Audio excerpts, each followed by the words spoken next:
अस्सलाम वालेकुम। हजरत असस बिन असलम कहते हैं कि हजरत इब्राहिम अलैहिस्सलाम ने मलकुल मौत से, जिनका नाम इजराइल अलैहिस्सलाम है, उनसे दरियाफ्त किया कि अगर एक आदमी मशरिक में हो और दूसरा मगरिब में और दोनों का मरने का वक्त एक हो या किसी ऐसी जगह रूह कब्ज करनी हो जहाँ वबाई बीमारी फैली हो या जंग हो रही हो, तो तुम क्या करते हो, यानी इन सूरतों में किस तरह रूह कब्ज करते हो। उन्होंने कहा कि अल्लाह ताला के हुक्म से रूहों को बुलाता हूँ और वो मेरे उंगलियों के दरमियान समा जाती है तो मैं उन्हें कब्ज कर लेता हूँ। एक रिवायत ये भी है कि पूरी जमीन मलकुल मौत के लिए एक प्लेट की तरह है, वो जिसे चाहते हैं उसमें से ले लेते हैं। हजरत वहाब बिन मुनब्बा कहते हैं कि एक बादशाह ने किसी जगह जाने का इरादा किया, पहनने के लिए बेहतरीन लिबास मंगवाया, सवारी के लिए बेहतरीन सवारी मंगवाई, फिर उस पर सवार होकर बड़ी शान और शौकत और घमंडी अंदाज से निकला और उसके नजदीक किसी आदमी की कोई अहमियत ना थी। इसी दौरान उसके पास एक बदहाल शख्स आया और उससे सलाम किया, लेकिन बादशाह ने अपनी गुरूर और तकब्बुर में उसका जवाब ना दिया। उस शख्स ने उसके घोड़े की लगाम पकड़ ली। बादशाह ने कहा कि लगाम पकड़कर तूने बहुत बड़ी गलती की है। उसने कहा, मैं तेरे पास एक जरूरत से आया हूँ।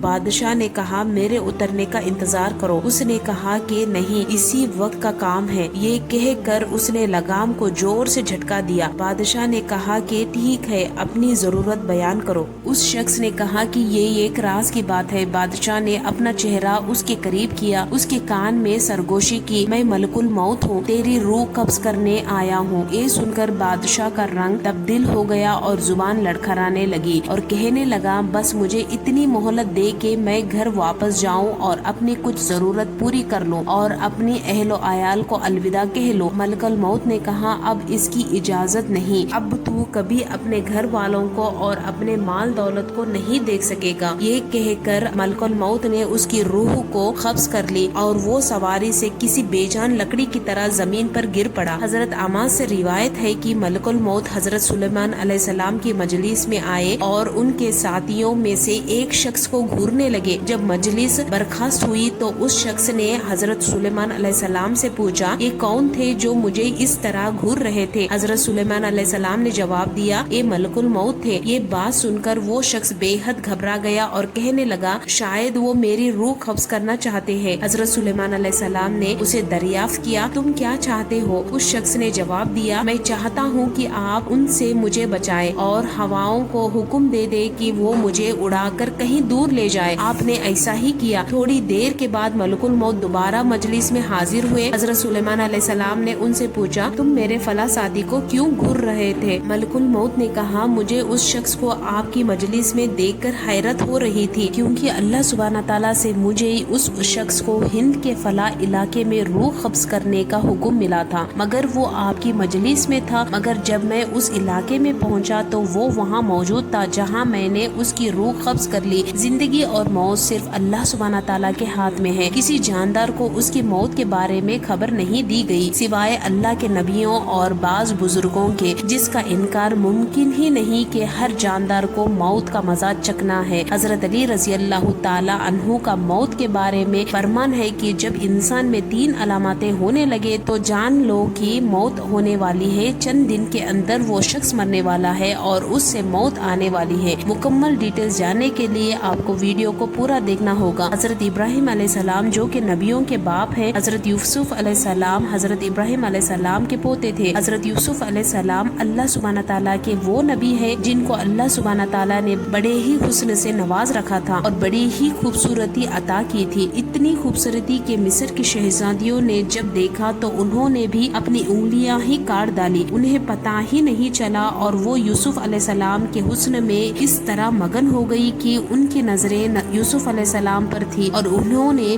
सेब और छुरी पकड़ी हुई थी। सेब की जगह पर वो अपने हाथ की उंगलियां काटती रही। उन लोगों को एहसास तक ना हुआ कि उनके उंगलियां कट रहे हैं। हजरत यूसुफ अलैहिस्सलाम हजरत इब्राहिम अलैहिस्सलाम के पोते थे, जबकि याकूब अलैहिस्सलाम के बेटे थे। हजरत याकूब अलैहिस्सलाम जो कि अल्लाह के बरगुज़िदा नबी थे, इनकी मौत के फरिश्ते यानी हजरत इजराइल अलैहिस्सलाम से गहरी दोस्ती थी। हजरत इजराइल अलैहिस्सलाम जब अल्लाह के नबी हजरत याकूब अलैहिस्सलाम के इलाके में किसी की रूह निकालने जाते तो हजरत याकूब अलैहिस्सलाम के घर जरूर आते और उनसे मुलाकात जरूर کرتے کیونکہ ان کی گہری دوستی اور یارانہ تھا۔ تو حضرت یعقوب علیہ السلام کے زندگی کے دن گزرنے لگے، چلنے پھرنے کی طاقت ختم ہو گئی، کھانے پینے کی لذت یعنی مزہ ختم ہو گیا، یعنی زبان کا ذائقہ ختم ہو گیا۔ اللہ کے نبی کی کمر ٹیڑھی ہو گئی اور آپ جھک گئے، رزق کا جو دانا پانی تھا وہ بھی ختم ہو گیا اور موت کا وقت قریب آ گیا۔ اسی دن ملک الموت حضرت یعقوب علیہ السلام کے گھر داخل ہوئے۔ اللہ کے نبی حضرت یعقوب علیہ السلام نے موت کے فرشتے کو دیکھا تو پوچھا کہ کدھر آنا ہوا، کیا ملاقات کے لیے آئے ہو؟ تو موت کے فرشتے نے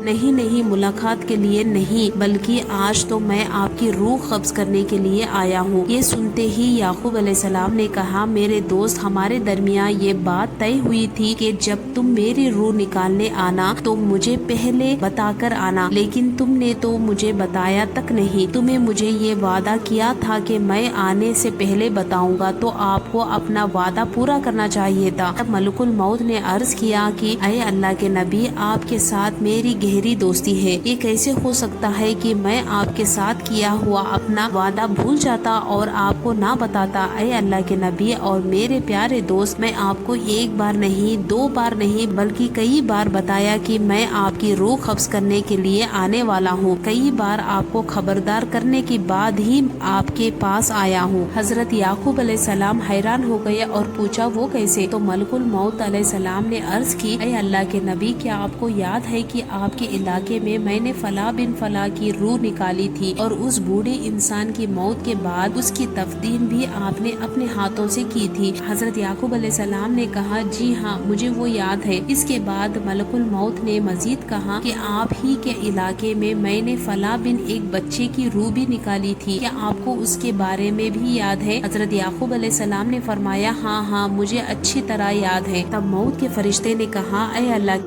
میں صرف ان کی روح قبض کرنے کے لیے آتا تھا، بلکہ آپ کو بار بار بتانے بھی آتا تھا کہ آج ان کی باری ہے، اس لیے آپ بھی تیار ہو جائیں۔ آج اس بوڑھے کی باری ہے، آج اس بچے کی باری ہے اور آج اس نوجوان کی باری ہے، تو کل آپ کی بھی باری آنے والی ہے۔ اے اللہ کے نبی، میں آپ کو ایک بار نہیں بلکہ بار بار بتا چکا ہوں۔ موت کا فرشتہ جب ہمارے ہمسایہ یعنی ہمارے پڑوسی کی روح نکالنے آتا ہے تو وہ صرف اس کی موت کا سامان لے کر نہیں آتا، بلکہ ہمیں بھی بتانے آتا ہے کہ آج اس کی باری ہے، تو تم بھی تیار ہو جاؤ کیونکہ کل تمہاری باری ہے۔ اس سے ثابت ہوتا ہے کہ جب محلے میں کسی کی موت ہو جاتی ہے، یعنی جب محلے میں موت کا فرشتہ آ جائے اور کسی کی روح نکال کے لے جائے، تو اس محلے کے باقی رہنے والوں کو بھی تیار ہو جانا چاہیے کہ آج اگر میرا یہ گہرا دوست یا میرا ہمسایہ یا میرا رشتہ دار مر گیا ہے، آج میری بہن چلی گئی ہے، آج میرا باپ اس دنیا سے چلا گیا ہے، تو صرف وہی نہیں گیا بلکہ کل اس کے پیچھے میں بھی جانے والا ہوں۔ یہ زندگی کے لمحے ہم سب زندہ لوگوں کے لیے غنیمت ہے، اس لیے ان لمحوں کی غنیمت کو جانو اور وقت ضائع اور برباد نہ کرو۔ برف کی طرح یہ زندگی پگھلتی جا رہی ہے۔ حضرت علی رضی اللہ تعالی عنہ نے فرمایا کہ زندگی میں جب یہ تین نشانیاں ظاہر ہونے لگے، یعنی تمہارے اندر پیدا ہو جائے، تو سمجھ لینا کہ موت کا فرشتہ کسی بھی وقت تمہارے دروازے پر دستک دے سکتا ہے اور تمہاری موت قریب ہے۔ نمبر 1، جب سیاہی بال سفید ہو جائے۔ نمبر 2، جب بدن میں طاقت ختم ہو جائے۔